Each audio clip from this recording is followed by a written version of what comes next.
우리는 지난 몇 주 동안 계속해서 기도에 대해서 같이 말씀을 나눴는데요. 우리가 기도라고 하는 것은 우리 신앙에 있어서 정말 생명과 같은 것입니다. 만약 우리가 이 기도를 포기한다면 우리의 믿음의 생명은 잃어버리게 될 것입니다.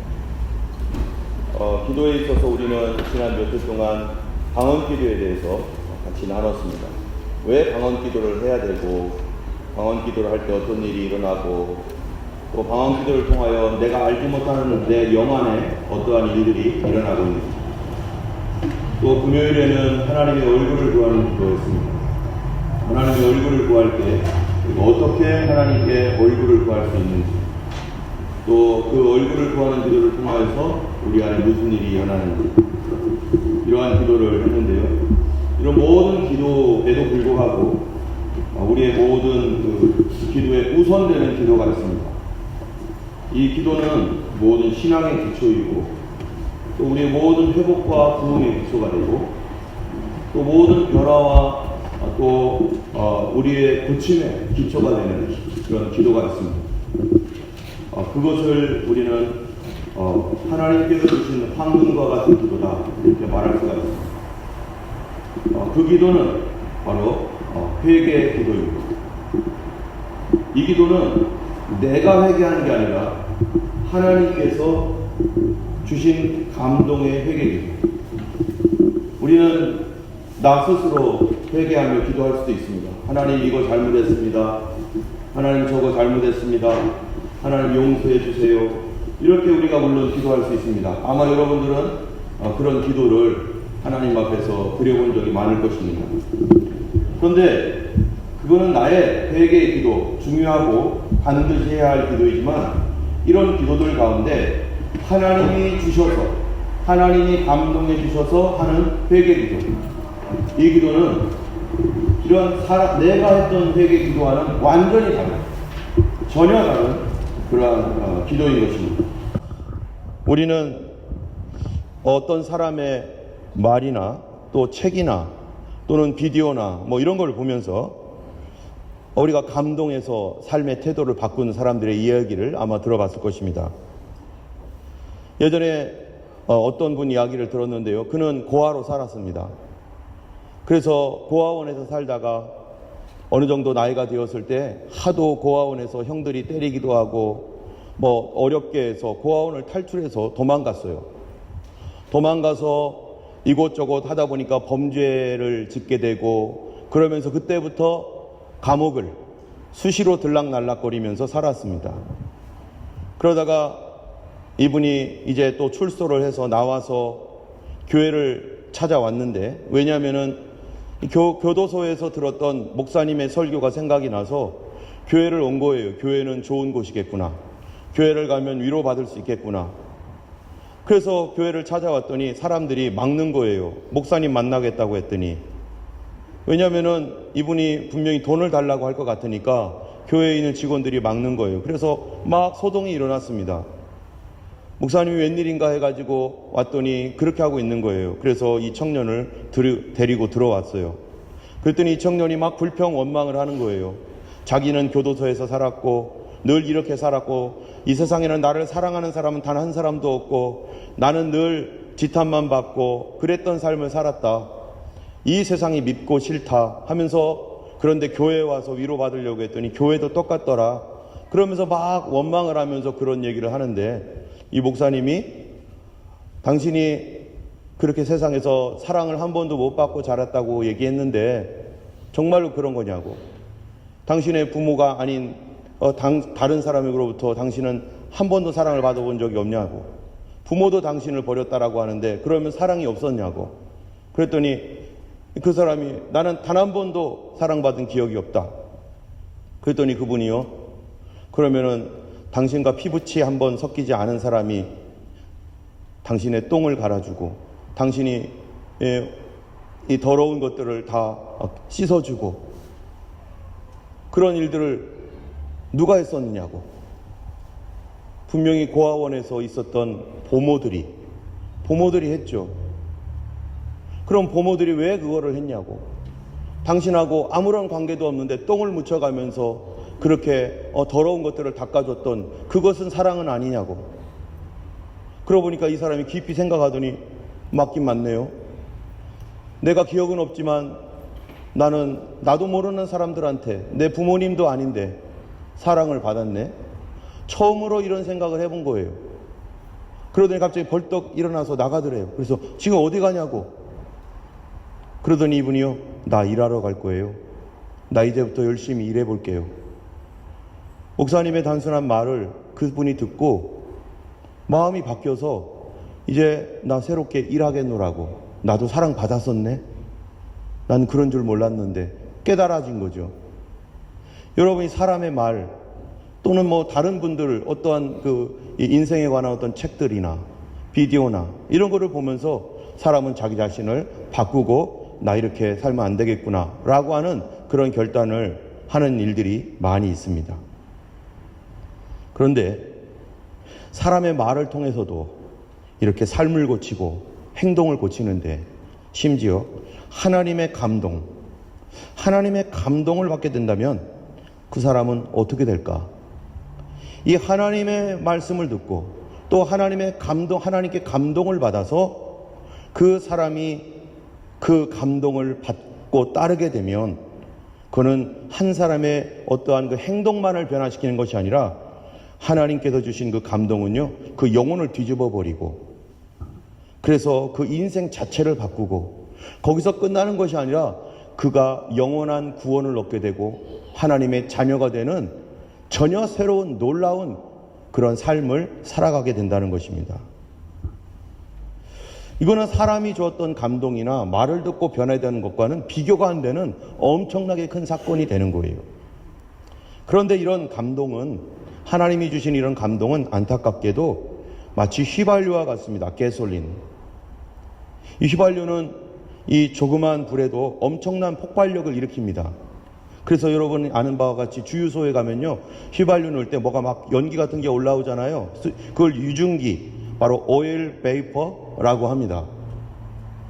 그래서 거기에서는, 그 근처에서는 라이터나 불을 켜지 말라고 하잖아요. 잘못하면 이게 폭발을 하기 때문에 그렇습니다. 거기서 나오는 유증기에 조그마한 어떤 불이라도 붙이면 생각할 수 없는 엄청난 폭발력을 일으켜서 완전히 그 주유소 전체가 다 날아갈 수도 있어요. 그런데 거기에 불이 붙지 않으면요, 유증기에 그냥 날아가 버리면 이거는 휘발유의 그 기화된 거기 때문에 그냥 사라지는 거예요. 아무런 폭발력도 없고 그냥 사라지는 거예요. 여러분 중에 하나님께서 주시는 이러한 그런 감동, 이러한 하나님께서 주시는 폭발케 하는 놀라운 그런 하나님의 역사를 경험한 사람이 있을 것입니다. 마치 그것이 유증기처럼 날아갈 수 있었는데, 그런데 거기에 하나님 앞에서 순종하며 엎드렸더니 그 순간에 갑작스러운 인생의 폭발이 일어나가지고 그때 성령으로 거듭나고 전혀 새로운 삶을 살아봤던 그러한 경험들이 있는 분들이 많이 있을 거라고 생각합니다. 저도 어렸을 때 한 번은 새벽기도 나오라는 목사님 말을 듣고 누구나 다 새벽기도 나와야 되는 줄 알고 나갔다가 그 다음에는 교회를 아무리 오래 다녀도 성령으로 거듭나지 않고 죄 용서받지 않으면 그 사람은 하나님 나라 백성 될 수 없다. 그러니 누구든지 죄 용서만 받고 성령으로 거듭나야 된다는 말을 듣고 제 마음속에 감동이 왔어요. 와, 예수 믿으려면 제대로 좀 믿어야겠다. 중학교 1학년 때. 그래서 나도 성령 받았으면 좋겠다. 나도 죄 용서함 받아서 예수님 만나면 좋겠다. 그게 뭔지도 모르면서, 성령 받는 게 뭔지도 모르면서 그 마음을 갖고 그 다음부터 기도할 때마다 새벽에 나가서 하나님, 나도 성령 받고 나도 죄 용서 받게 해주세요. 그러다가 어느 날 정말로 이 마음이 하나님께서 내 마음을 뒤집어 놓으시고 그리고 눈물이 철철 흐르면서 예수님을 만나는 놀라운 경험을 그 얼마 후에 정말로 그렇게 놀라운 경험을 했습니다. 만약 제가 그때 내 마음속에 나도 예수님 만나고 싶은데, 나도 기도해서 죄사함 성령 그것도 나도 하고 싶은데 라고 하는 그 마음이 있었지만 아우 좀 다음에 하지 뭐 오늘만 날인가 다음으로 미루지 뭐 그러면서 차일피일 그런 것들을 미뤘다면요, 이것이 마치 휘발유처럼 어느 날 내 마음속에 그 마음이 싹 사라져버리고 나면 과연 내가 그 다음에 이런 기회를 또 얻었을 수 있었을까? 또는 과연 내가 그때 밀어버렸다면 과연 내가 성령으로 거듭나고 새 사람 되어서 예수님을 정말로 믿을 수 있었을까? 아마 그러지 않았을 거라고 생각이 됩니다.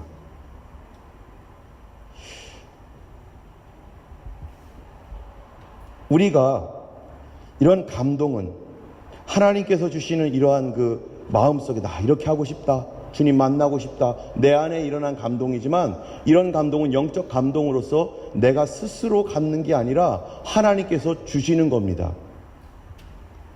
내가 스스로 그 날과 때와 시간을 정한 것도 아니고 하나님께서 어떤 특별한 때에 내 마음속에 나도 그렇게 해봤으면 좋겠는데 라고 하는 이런 감격을 하나님께서 주시는 때가 있어요.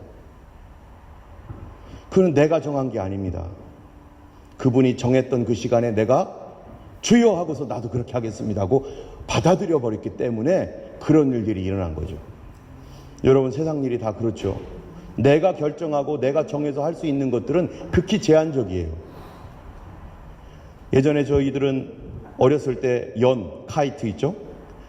연을 많이 만들어서 날린 적이 있어요. 연을 집에서 방패연이라든지 가오리연 이런 거 만들어 가지고요, 이제 날리면은 그걸 다 만들어 가지고 최대한 높이 날려야 돼요. 그런데 중요한 건 뭐냐면은 바람이 안 불면 소용없어요. 그래서 제가 그래도 연을 날리고 싶으니까 그래서 줄을 매달아 가지고 연을 날리려고 막 뜁니다. 그러면 뛰면은 막 그냥 연이 조금씩 가는데, 그런데 바람이 안 불면은 조금 있다가 쓱 꺼져요.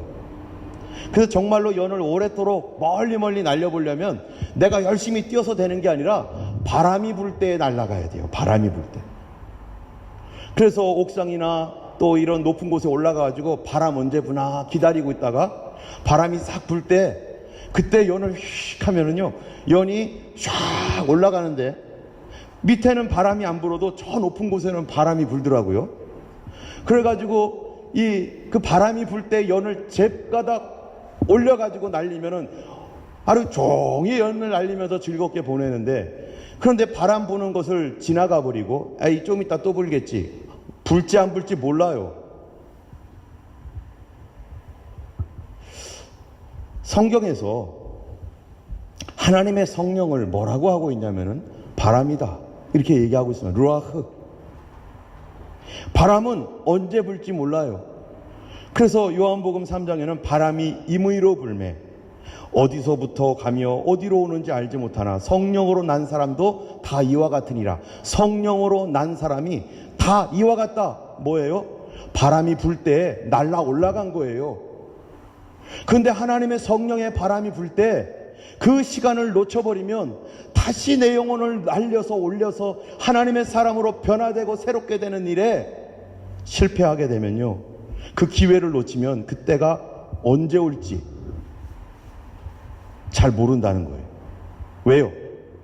그 시기는 내가 정한 것이 아니라 바람은 하나님의 때에 불기 때문에 그렇습니다.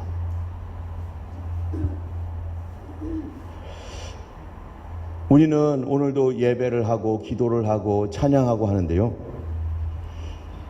우리 주님을 경배하고 예배하고 찬양할 때 언제 이런 성령의 바람의 흐름, 성령의 흐름이 있는지, 만약 그럴 때, 만약에 내가 찬양하다가 기도하다가 이런 그 하나님의 어떤 감동이 있을 때, 기도해야 된다, 너 지금 너 엎드려야 된다, 손을 들어야 된다, 이런 감동이 있을 때 그를 흘려보내지 말고 하나님 앞에 내가 엎드리고 기도하고 손을 드는 이러한 그 감동들을 통해서 하나님은 나도 모르는 폭발들을 일으키시고, 이런 작은 폭발들은요, 어떤 때는 내가 예상치 못했던 거대한 인생의 폭발로 하나님께서 우리를 바꿔놓으시는 놀라운 기회를 계속 만들어 간다는 것입니다.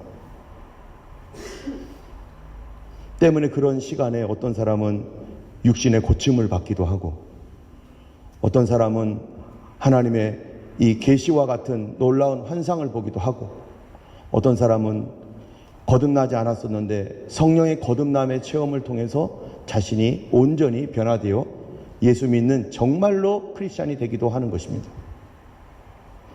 오늘 본문은요, 두 사람의 최악의 가장 악한 두 사람에 대한 이야기입니다.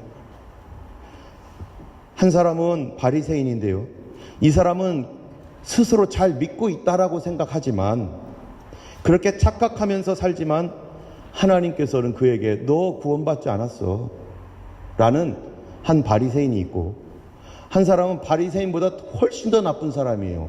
아주 못된 사람인데도 불구하고 하나님께서 주신 이 감동, 그분이 감동하셨을 때 그 기회를 놓치지 않고 은혜를 받아서 구원받은 세리라는 사람이 나옵니다.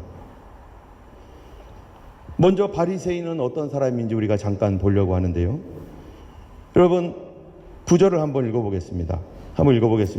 또 자기를 의롭다고 믿고 다른 사람을 멸시하는 자들에게 이 비유로 말씀하시되, 지금 자기를 의롭다고 믿고 다른 사람을 멸시하는 사람에 대한 비유가 오늘 9절부터 14절까지입니다. 자기를 의롭다고 믿고 다른 사람을 멸시하는 사람에 대한 비유예요.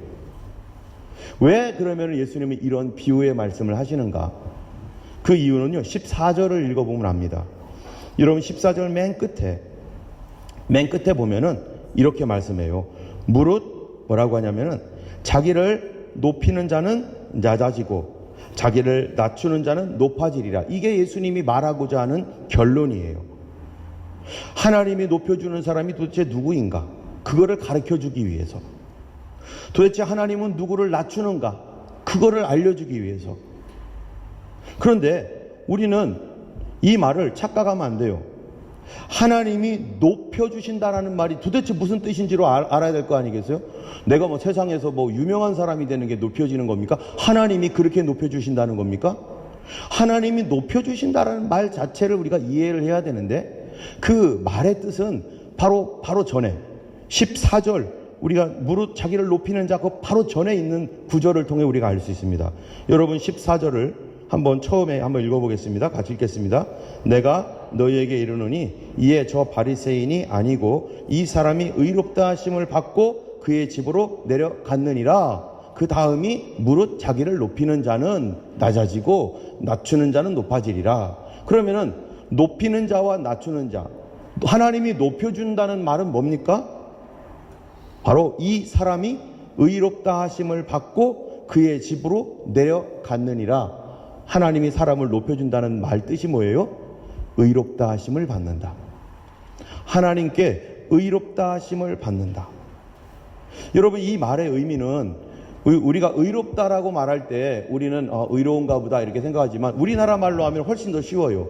하나님이 너 올바르다, 너 바르다, 네가 맞다 라고 하는 이 하나님의 확증을 받는 것이 의롭다라는 것입니다. 자, 그러면요, 이 의롭다라고 하는 것은 우리가 생각할 때, 그럼 의롭다라고 말할 때 이 사람이 깨끗하다, 이 사람이 착하다는 말인가? 하나님이 옳다라고 하고 바르다라고 말할 때 그게 네가 착하고 깨끗하다는 소린가? 그 소리도 아니에요. 이 사람이 옳고 옳다라는 것이 성경으로 보면요, 착하다는 얘기가 아니라 로마서 4장 5절을 보면은 이렇게 말을 합니다. 바로 의롭다는 얘기는요, 그가 구원을 받았다. 구원을 받았다는 소리예요. 하나님의 자녀가 되었다. 자, 그러면 어떻게 하나님의 자녀가 되었는가? 우리 한번 읽어볼까요? 시작. 이를 아니할지라도 경건하지 아니한 자를 의롭다 하시는 이를 믿는 자에게는 그의 믿음을 의로 여기시나니. 자, 여기에 보면은 이 하나님이 구원을 하셨다, 하나님의 자녀가 되었다, 자녀가 되었으니 이제는 하나님께 기도할 수 있다, 이런 거죠. 그러면 어떤 사람을 하나님의 자녀가 되는 그 구원에 이르게 하는가? 자, 여기에 보면요, 먼저 끝에 보면은 그의 믿음을 의로 여기신다 이렇게 돼 있어요. 그죠? 그의 믿음을 의로 여기신다. 그럼 그의 믿음을 의로 여기신다는 말이 뭐라고요? 구원하신다, 그게 올바르다. 그럼 뭐가 올바르다고요? 믿음이 올바르다. 어떤 믿음을 말할까요? 어떤 믿음? 여기서 믿음이라고 할 때 어떤 대단한 일을 행한 거를 얘기하는 게 아니에요.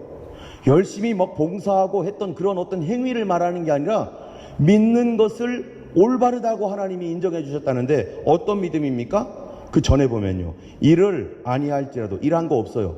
착한 일 한 거 없어요. 그런데 경건하지 아니한 자. 여러분, 경건하지 않다는 게 무슨 말입니까? 올바르게 살지 않았다는 거죠. 바른 생활을 하지 않은 거예요. 그런데 경건하지 아니한 자를 의롭다고 하시는 일을 믿는 자. 내가 경건하지 않은데 나 착한 일 한 것도 없는데 네가 의로와. 너 의로와. 네가 올바라 라고 하나님이 그렇게 말씀을 하실 때 그거를 그냥 나 올바르다고요? 나 올바른 삶을 안 살았는데 근데 하나님 아니야 너 올바라 라고 했을 때 아멘 하고서 그냥 받아들여 버린다는 거예요. 그냥 받아들이는 사람. 이 사람을 하나님이 뭐라고 하느냐? 네가 맞아. 네가 올바른 거야. 너 그것 때문에 구원받은 거야. 이렇게 말씀하신다는 거예요. 여러분, 이게 상식적으로 맞습니까? 이게 영적인 것이기 때문에 우리의 이성과는 상관없어요. 하나님께서 이러한 구원의 원리를 바로 이렇다라고 말씀하고 계시는 거예요. 다시 말하면 하나님은 우리의 부족한 우리도 악한 나도 용서해 주시고 사랑해 주시는 하나님이다. 그런 하나님을 내가 그냥 신뢰하는 거예요. 하나님이 이런 분이구나. 나 몰랐는데 나 오늘부터 이런 하나님을 내가 받아들일 거야. 이거를 하나님이 보시고 그래 네가 맞아. 네가 나를 그렇게 믿으니까 그게 맞아. 내가 너를 구원할 거야. 행위 갖고 말하는 게 아니에요. 지금 이렇게 주님께서 우리의 믿음을 내가 하나님을 신뢰하고 나를 사랑하신다는 사실을 그냥 받아들이는 거. 받아들일 때 그때 구원이 이루어진다. 의롭다라고 하시는데 그럼 그게 뭔가 도대체? 그럴 때 어떤 일이 일어나는가? 여러분, 여기에 마태복음 9장 22절 한번 읽어보겠습니다. 같이 읽겠습니다.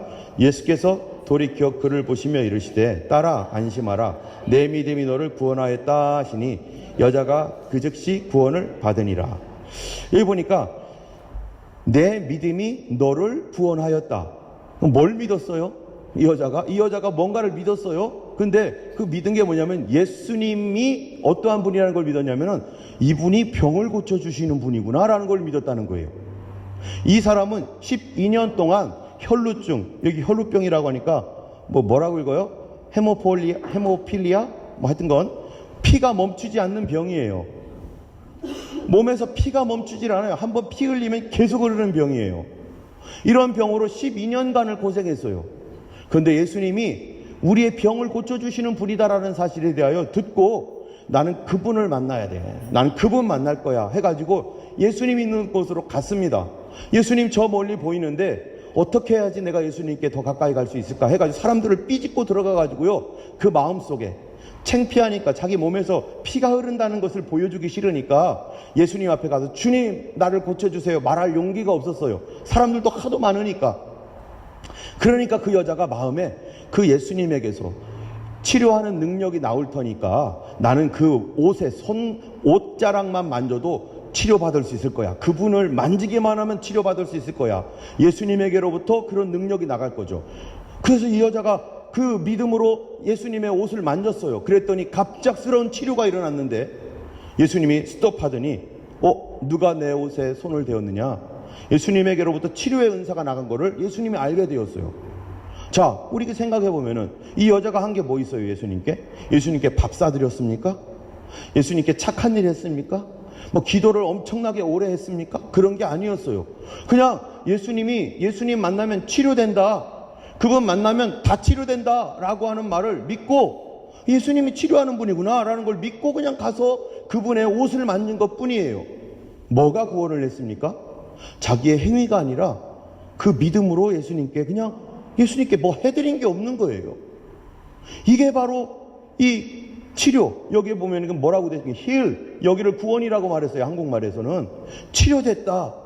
여러분, 치료가 구원입니다. 그런데 육신의 치료도 구원인데 영혼의 치료, 죽을 수밖에 없고 지옥 갈 수밖에 없고 하나님 심판받을 수밖에 없는 내 영혼의 치료도 어떻게 일어나느냐? 어떻게 일어나? 내가 예수님께 뭔가를 잘해야지 일어납니까? 여러분 에베소서 2장 8절을 보면은 한번 읽어보겠습니다. 같이 읽겠습니다. 너희는 그 은혜에 의하여 믿음으로 말미암아 구원을 받았으니 이것은 너희에게 난 것이 아니요 하나님의 선물이라. 행위에서 난 것이 아니니 이는 누구든지 자랑치 못하게 하려 함이라. 여기서 믿음이란 게 뭡니까? 믿음으로 말미암아 구원을 받았다. 믿음이 뭡니까?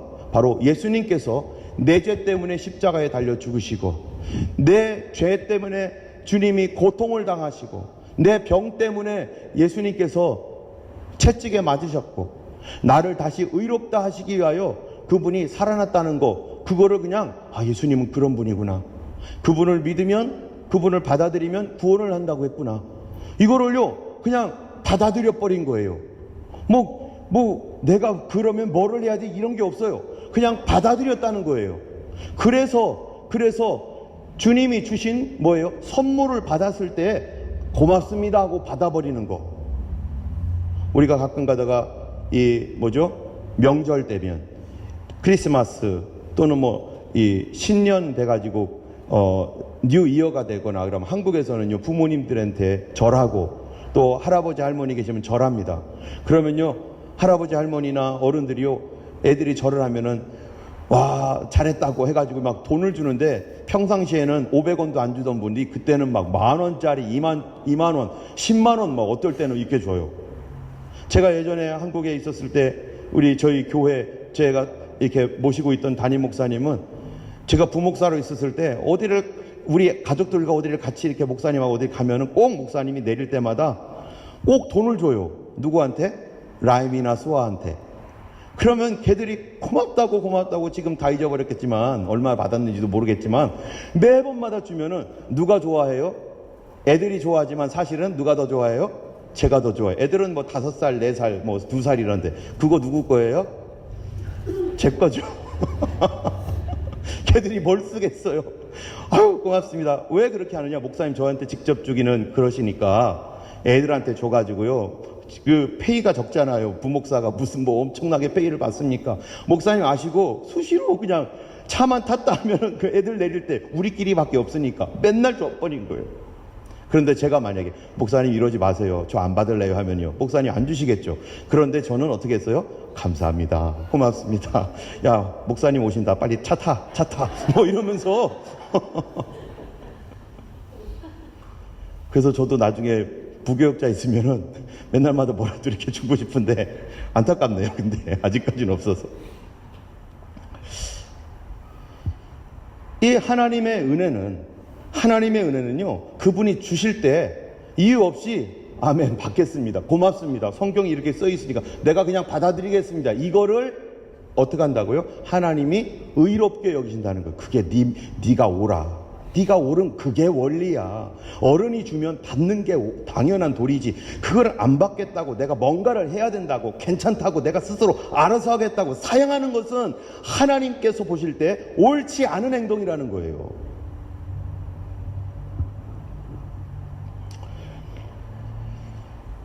때문에 우리는 여기서 중요한 진리를 알게 되는데요, 우리가 구원을 위해서 또는 구원뿐만 아니라 고침과 여러 가지 우리의 삶의 문제의 해결과 하나님께로부터 오는 어떤 그 은혜를 얻기 위해서 우리가 어떤 도덕적으로 깨끗하거나 아니면 우리가 뭔가를 주님께 되게 열심히 해가지고 뭔가를 하거나 그래가지고 하나님께 인정받아가지고 하나님께 뭔가를 잘했다 해가지고 이렇게 그래서 구원을 받으려고 하는 것은 그것은 잘못된 것이라는 것을 오늘 성경이 얘기하고 있는 것입니다. 이게 예수님의 비유입니다. 여기서 보면은 그 사람 중에 한 사람이 누구냐면은 바로 바리새인이에요. 바리새인은 어떻게 합니까? 열심히 자기 나름대로 뭔가 대단한 일을 하나님께 막 하면서 스스로 어떻게 생각하는 거예요? 나 의로워 이렇게 생각하는 사람이었다는 거예요. 하나님께로부터 받는 은혜는요 그대로 받아들이는 것을 하나님이 의로 여기시고 구원하신다는 원리는 이 성경 전체의 원리인데 구약 성경에도 나와 있어요. 여러분 창세기 15장 6절에 보면은 아브라함이요 어땠냐면은 자식이 없었습니다. 아들이 없었어요. 그런데 아들이 없어가지고 실망돼가지고 막 머리를 막 쥐어짜면서 괴로워 고통스럽고 나는 왜 아들도 없을까 막 이렇게 낙심하고 있을 때 근데 그때 하나님께서요 감동을 주셨어요. 아브라함아 너의 몸에서 날 자식이 너의 아들이 될 거야. 근데 아브라함이 뜬금없이 하나님께서 그런 말씀을 하셨을 때 뭐라고 했냐면 아브라함이 이것을 믿었대요. 자기는 나이도 많아서 아들을 낳을 수도 없는데 근데 아브라함에게 주셨던 하나님의 말씀을 이유도 없어요. 논리적으로 맞습니까? 나이가 지금 몇 살인데 할아버지인데 할아버지가 아들을 낳을 가능성이 0%가 되고 있는데 그런데 너 아들을 낳을 거야. 네 몸에서 아들을 낳을 거야. 이 말을 줬더니 아브라함이 이것을 믿었더니 성경이 뭐라고 했어요? 그 아브라함의 그 믿음을 하나님이 의로 여기신지라. 의라는 게 뭐라고요? 옳다. 그래 네가 나를 믿는 것이 바로 옳은 일이야. 나를 안 믿는 일은 잘못된 일이야. 나를 믿을 때에 내가 하나님인 것을 믿고 내가 너에게 선물을 준다는 것을 믿는 일이 옳은 일이고 그 옳은 일이 너를 구원할 거야. 할렐루야. 그래서 아브라함을 뭐라고 합니까? 믿음의 조상. 믿음의 조상이라고 하는 거예요. 이 말은 우리가 하나님 주신 은혜의 선물을 아무런 거절 없이 그대로 받아들이는 것. 그게 구원이라는 진리인 것입니다. 여러분 성경의 구원의 진리는 바로 거기에 있어요. 여러분께서는요 주님이 주시는 거 잘 받으시기 바랍니다. 하나님께서 주시는 뭐를요? 감동을 놓치시면 안 돼요. 그건 하나님께서 어떤 일을 하고자 하는 그러한 일이기 때문에 하나님이 주시는 감동을 놓치시면 안 됩니다. 그래서요 우리 옆에 분한테 얘기해 주세요. 주는 거 잘 받아 먹으세요. 하나님 주시는 감동 잘 받아 드셔야 돼요. 여러분 어린아이들 보니까 어제 우리 아이들하고 같이 밥을 먹었는데 애기들하고 보니까 애들을 이렇게 뭐를 이렇게 이유식이나 뭐 이런 거 떠가지고 먹이면요 어떤 애들은 뻐끔뻐끔 잘 받아 먹는 애가 있어요. 그러면요 계속 줘요. 그런데 이러고 안 먹으면요 주기도 싫어 나중에는. 하나님께서 주시는 감동을요 하면서 이렇게 먹는 사람에게는요 또 주고 싶고 또 주고 자꾸 기회를 마련해 주는데 자꾸 거절하면요 이게 기회가 자꾸 없어져 버리는 거죠. 오늘 본문에 이 대단하고 경건한 그 일을 스스로 하고 있다라고 생각하는 이 바리새인 거기에 대해서 집중하지 않고 바리새인보다 훨씬 못된 인간이에요. 아주 나쁜 인간이에요.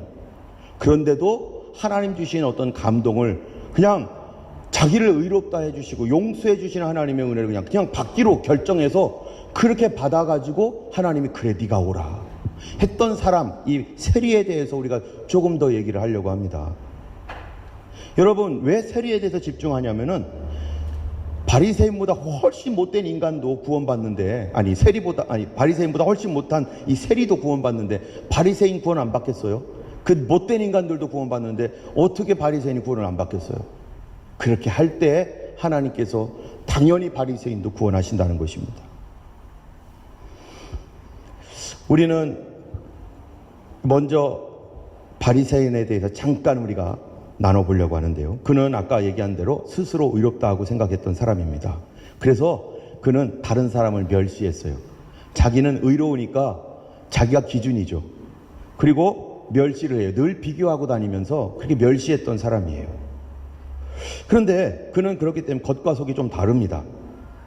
그런데 그가 하나님께 기도하러 성전에 갔어요. 뭐 하러 간 줄 아세요? 무슨 기도하러 간 줄 아세요? 무슨 기도? 따라합시다. 감사기도. 감사기도하러 갑니다. 어떻게 감사하느냐? 여기 이렇게 말해요. 바리새인 11절 12절에 바리새인은 서서 따로 기도하여 이르되 하나님이여 나는 다른 사람들 곧 토색, 불의, 간음을 하는 자들과 같이 아니하고 세리와 같이 아니함을 어떻게 한다고요? 감사하나이다. 감사하고 있어요. 나는 일에 2번씩 금식하고 소득의 11조도 드리나이다. 이분은요 도덕적으로 그래도 깨끗한 사람입니다. 그리고 게다가 경건한 삶도 살아요. 이 사람은 일주일에 2번씩 금식하고 11조를 잘 드리는 사람입니다. 11조 낼 때마다 얼마나 아깝겠어요? 경건하지 않으면. 저희 교회는 거의 대부분이 11조를 잘 하십니다. 그런데 과연 일주일에 2번 금식하는 사람은 몇 분이나 계세요? 저도 안 하고 있어요. 저보다 훨씬 나아요. 바리새인 와가지고 목회를 해야 될 것 같아요. 여기서 저보다 나아요. 저보다. 그런데 하나님이 이 사람을 칭찬하지 않는다는 거예요. 너 그것 갖고 구원받으려고 그래? 나는 너를 칭찬하지 않는다. 종교성은 대단한데 하나님이 칭찬하지 않습니다. 늘 사람 앞에서 비교하고 종교적 행위를 해야만 하나님께 칭찬받는 줄 생각하고 늘 그렇게 살아가는 것. 만약에 하나님이 우리가 이 뭔가 종교적인 행위를 해서 구원받기로 하셨다면요, 구원받게 하셨다면 우리는 아무도 구원받을 사람 없을 것입니다. 여러분, 사람의 구원은 어떻게 해서 구원받는다고요? 오직 뭡니까? 믿어드리는 거예요. 믿어드리는 거. 우리 가정에서 남편 믿어주세요. 옛날에 노태우 대통령이 그랬죠. 이 사람 믿어주세요. 이렇게 그냥 옆에 분한테 얘기 좀 해주세요. 좀 믿어주세요. 하나님을 믿어드려야 되는 거예요. 믿어드려야 되는 거. 이런 경건한 삶이 구원받기 위한 것이 아니라요, 여러분, 불의, 토색, 간음, 금식, 11조, 이거는요 구원받기 위해서 하는 일이 아닙니다. 구원받아서 감사하기 때문에, 그 은혜 감사하기 때문에 하는 거고, 구원받아서 그 은혜를 잊어버리지 않기 위해서 이런 거를 하는 것이지 구원받기 위해서 하는 게 아니에요. 믿음을 지키기 위해서 하는 거죠. 그런데 세리는 어떤 사람인가? 이 사람은요, 이 모두에게 죄인으로 낙인 찍힌 사람입니다. 불의, 토색, 간음, 그 사람한테는요 이거 양심의 가책도 없이 합니다. 일주일에 2번 금식, 11조 꿈도 꾸지 않을. 차라리 교회 가서 돈 안 훔치면 다행이에요. 이런 사람은. 이 사람은 합법적 도둑이에요. 합법적 도둑. 왜냐하면 이스라엘이 로마의 식민지로 있었을 때 유대인들에게 세금을 걷어야 되는데 자기들이 안 걷고요, 이 유대인들 중에서 자기 편인 사람들, 로마 편에 있는 사람들을 모아가지고 세금을 걷게 하는 거예요. 그럼 로마의 앞잡이죠. 우리는 일제시대 때 일본 앞잡이처럼. 그래가지고 세금을 걷는데 그냥 걷는 게 아니에요. 세금을 걷을 때 이 사람들은요, 이 세금 이상으로 걷어가지고 자기가 집어넣는 거예요. 자기 몫을 챙기는 사람들이에요. 못 살고 가난하고 이 식민지 생활 때문에 로마에게 수탈당해가지고 어려운데, 그런 사람들을 봐주지 않고, 가난한 사람 봐주지 않고, 불쌍한 사람 봐주지 않고 뻔뻔하게 그 사람 돈을 계속해서 갈취하는 사람이 바로 이 세리예요. 그러니까 얼마나 양심이 딱딱합니까? 엄청 딱딱한 사람이죠. 그런데 이 사람이요, 하나님께 의롭다 하심을 받는 사건이 생겼어요.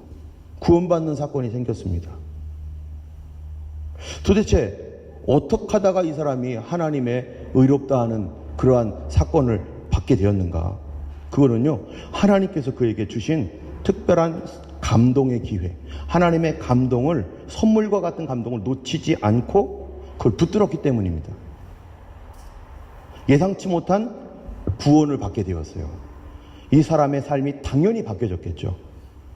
어떻게 바뀌어졌는가? 어떻게 됐는가? 어느 날 세리에게 놀라운 일이 생겼는데 기도할 마음이 생긴 거예요. 이 사람이. 세리가 왜 기도하러 갑니까? 이미 버림받았는데. 10절을 보세요. 두 사람이 기도하러 성전에 올라가니. 두 사람이 성전에 올라갔어요. 세리도 올라간 거예요. 그런데 여러분 아까 얘기한 것처럼 바리새인은 뭐하러 올라갔다고요? 감사하러. 다른 사람과 같지 않아서 고맙다고 하나님께 감사하러. 근데 세리는 뭐하러 올라갈까요? 통곡하러. 너무 괴로워서 통곡하려고 이 사람이 지금 올라갑니다. 여러분, 세리가 왜 통곡을 합니까? 가족들이 무슨 사고 당했나요? 사업에 실패했나요? 누가 자기를 상처를 줬나요? 아닙니다. 그것 때문에 괴로운 게 아니었어요. 세리는 자기 죄 때문에 통곡해야 될 것 같아서, 자기 죄가 생각나서요, 너무너무 괴로운 거예요. 여러분 혹시 여러분 중에 교회 올 때 통곡하기 위해서 오신 분 계세요? 내가 교회에서 실컷 울어야겠다. 내가 이 죄 때문에 울고 싶다. 그래서 오신 분이 있습니까? 감사해야 됩니다. 이 세리는요, 자신의 삶이 너무 부끄러워서 하나님께 긍휼을 구하기 위해서 통곡하러 오는데 바로 그 시간이 하나님의 영혼의 때예요. 자기 영혼의 구원의 때. 그전에는 생뚱맞죠. 그런 거 전혀 안 합니다. 13절에 보면은 이 사람이 얼마나 괴로워했는지 나타나요. 13절 한번 보세요. 세리는 멀리 서서 감히 눈을 들어 하늘을 쳐다보지 못하고 다만 가슴을 치며 이르되 하나님이여 불쌍히 여기소서 나는 죄인이로소이다. 여러분, 이런 부끄러움이 있은 적 있어요? 하늘을 쳐다보지도 못할 부끄러움. 도저히 하늘을 쳐다볼 수가 없어요. 이 사람은 그랬어요. 이런 부끄러움은요, 그냥 부끄러움이 아닙니다. 도덕적 부끄러움이 아니에요. 우리가 살면서 부끄러운 일들을 많이 겪지만 하늘을 못 쳐다볼 정도는 아니에요. 그런데 이 사람은 이런 부끄러움이 어디로 가게 했냐면요, 하나님 앞으로 막 이끌어가는 거예요. 이거를 가리켜 우리는 영적 부끄러움이라고 합니다. 여러분, 우리가 살면서 이 세리에게 너 그런 짓 하니까 너 좀 회개 좀 해. 부끄러운 줄 알아? 부끄러운 줄 이러면요, 누가 나에게 부끄러움을 강요합니까? 강요한다고 내가 부끄러워집니까? 아닙니다. 부끄러워하라고 해서 그렇게 해서 하는 부끄러움은 그 부끄러움도 아니고 강요해서도 될 일이 아니에요. 그런데 이 사람은 뭔 일인지 몰라도 그게 너무너무 부끄러웠어요. 이거를 그래서 하나님께 가야만 했어요. 이거를 가리켜 우리 영적 부끄러움입니다. 영적 부끄러움은요, 성경에도 나와 있어요. 여러분, 아담과 하와가 선악을 알게 하는 나무의 열매를 먹었습니다. 하나님 먹지 말라고 했는데 그걸 따먹어 버렸어요. 그런데 갑자기 뭐예요? 부끄러워졌어요. 그때 누가 있다고? 도대체 그 주변에 어떤 군중들이 있다고 부끄러워합니까? 사람들도 없는데 자기들 스스로 부끄러워진 거예요. 너무 부끄러워가지고 하나님께서 오시니까 피해서 도망가고 막 이랬어요. 하늘을 볼 수가 없는 거예요. 그러면은 왜 이 사람들이 이렇게 부끄러워졌는가? 옷을 벗었다는 걸 알았어요. 근데 여기서 옷이 이런 옷 말하는 겁니까? 이런 옷이 없는 걸 부끄러운 게 아니에요. 시편 8편 5절에 보면은 사람에게 하나님께서 주셨던 옷이 있는데 영화와 존귀로 관씌웠다, 이런 말씀이 있어요. 하나님의 영광과 존귀함의 옷이 있었는데 죄를 지음으로 말미암아 그게 싹 사라지니까 너무너무 부끄러워진 거예요. 얼굴을 들을 수 없을 정도로. 그래서 하나님 앞에 피할 수밖에 없었던 부끄러움, 이게 바로 영적 부끄러움인데요. 바로 이 세리에게 바로 이런 일이 생기고, 하늘을 볼 수가 없는 거예요. 하늘을.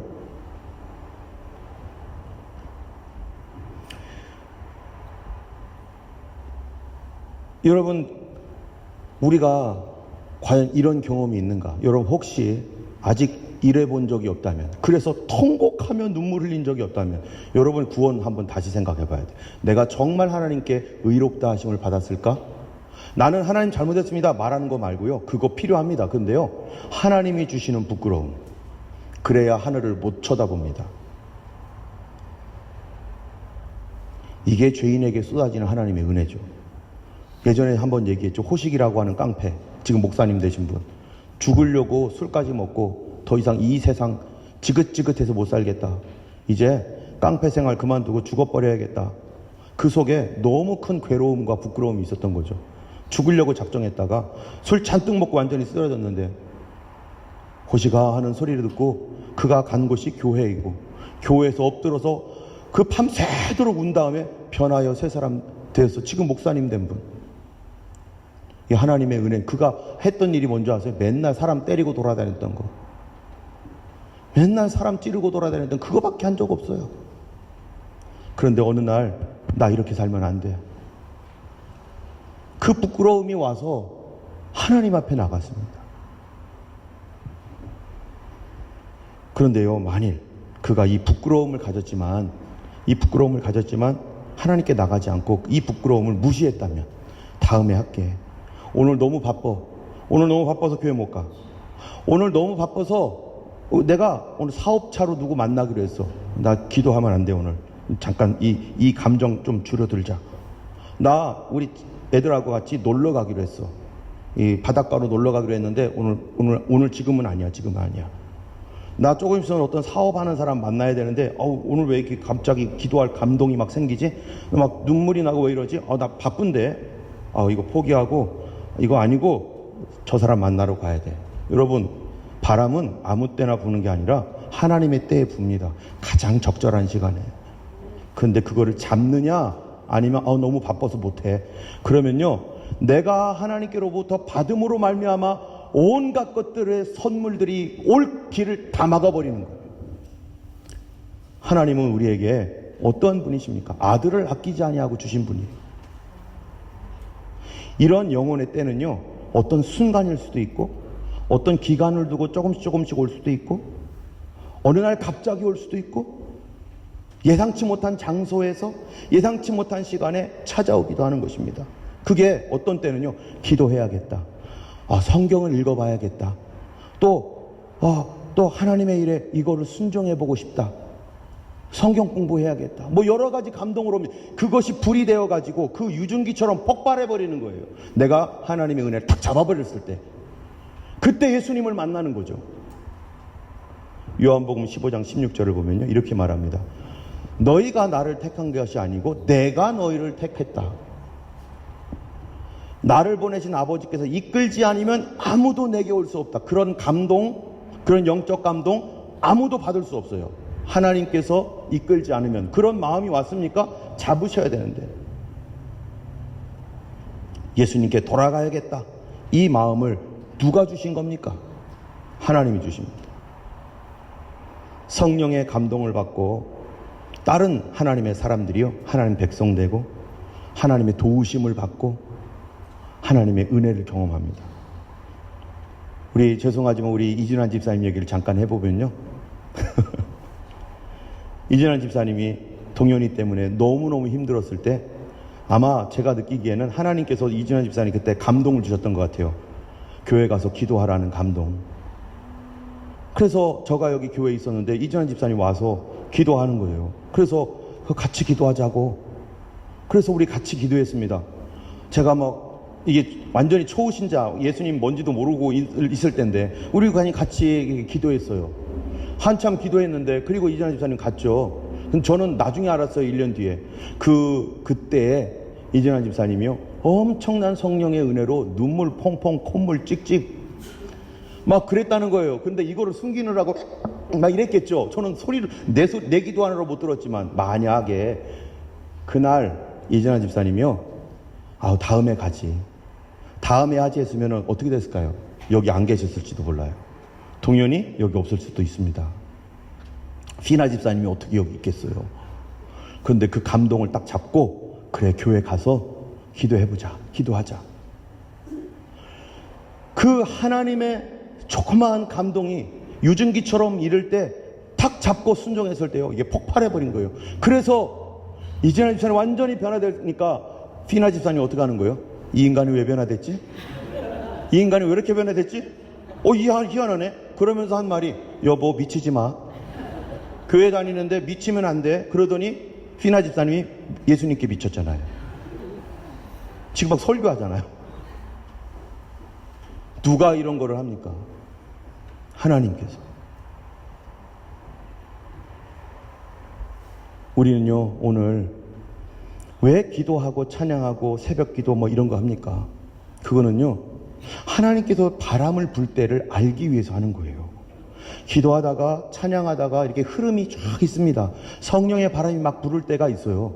그럴 때 내 마음속에 감동이 일어나가지고 기도하자 하다 다다다다다 나가기도 하고 눈물이 흘려지기도 하는데, 그런 흐름들이, 자연스러운 감동들을 언제 주실지 난 영혼의 때가 언제 있을지 우리가 알지 못하잖아요. 하나님은 수시로 바람을 불게 하잖아요, 지금. 그런데 내가 관심 없어 하면 그 바람을 잡질 못하니까, 그게 언제, 기도하는 시간, 예배하는 시간, 찬양하는 시간, 주님께 성경 읽는 시간, 그럴 때 어떤 은혜를 주실 때, 맞습니다, 주님, 내가 이렇게 감당하겠나이다. 주님, 뭐 한 게 있다고요? 하나님 은혜 주시려고 지금 나에게 뭐부터 준비시키는 거예요? 마음을 감동시키신 거예요. 여러분, 주님께서 마음에 그런 감동을 주실 때, 이게 내 감동인지 주님 감동인지 모르잖아요. 기도하고 싶은 마음, 성경 읽고 싶은 마음, 또 오늘 왠지 여기서라도 사람들이 있는데 어떡하지? 그런데 기도해야겠다는 마음이 들을 때, 죽게라도 하는 거, 자그마한 그런 순종들이 폭발되고 어떨 때는요 내가 예상치 못한 하나님의 놀라운 능력과 은혜를 경험하게 되는 것입니다. 아마 우리 교회에 오신 여러분 모두는 한 번씩 이런 감동을 받았을 거예요. 놓치지 마셔야 됩니다. 하나님 붙잡으셔야 됩니다. 그럴 때에 맨 마지막에 있는 말씀 33, 14절 우리 읽고 우리 보겠습니다. 세리는 멀리 서서 감히 눈을 들어 하늘을 쳐다보지 못하고 다만 가슴을 치며 이르되 하나님이여 불쌍히 여기소서 나는 죄인으로소이다. 그 옆에 나가서 이렇게 울면서 기도했을 때 내가 너희에게 이르노니 저 바리새인이 아니고 이 사람이 의롭다 하심을 받고 그의 집으로 내려갔느니라. 하나님의 의롭다 하심, 구원의 역사, 내 영혼의 구원뿐만 아니라 내 문제의 모든 구원도 하나님 주신 감동을 소홀히 여기지 않고 주님께 나아가서 주여 나는 죄인입니다라고 고백했을 때 하나님 역사하십니다. 오늘 이 시간에 우리 잠시 기도하겠습니다. 샘물과 같은 보혈을 우리 1절 찬양 부르시면서 하나님 내가 감동을 받을 때 주님 결코 놓치지 않게 해주시고 그 감동 때에 즉시 순종할 수 있게 하옵소서. 주님께서 몇 번의 감동을 주셨지만 내가 다 물리치고 안 하고 주님 모른다고 했고 다음에 하겠다고 했던 것들 주님께서 그 귀한 감동과 그 은혜를 주셨는데 내가 놓쳐버렸습니다. 용서하시고 주님께서 주시는 그 은혜 안에 다시 설 수 있도록 도와주시옵소서. 우리 이 시간 1절 찬양하면서 우리 찬양 부르다가 감동이 오시면 그냥 기도하셔도 됩니다. 기도하겠습니다. 하나님 오늘 하나님이 우리가 함께 기도합니다. 성령의 감동을 무시하지 않게 하시고 인생의 기회를 잡게 하여 주셔서 이 기회를 놓침으로 하나님이여 참으로 인생에 아버지 방황하며 또 절망하며 하나님 헤매는 사람이 되지 않게 하여 주시고 주님 주신 하나님의 은혜의 기회에 주를 붙잡게 하여 주시사 하나님의 도움을 받고 구원을 받는 놀라운 역사가 우리 삶 가운데 체험되게 하여 주시고 이루어지게 하여 주옵소서. 이제는 우리 주 예수 그리스도의 놀라우신 은혜와 하나님 아버지의 크신 사랑과 성령님의 감화 감동 위로 인도 교통하심이 주님께서 주시는 기회를 놓치지 않고 하나님 앞에 엎드려 기도하고자 하는 모든 하나님의 백성들 머리 위에 이제부터 영원토록 함께 하시기를 간절히 축원하옵나이다. 아멘.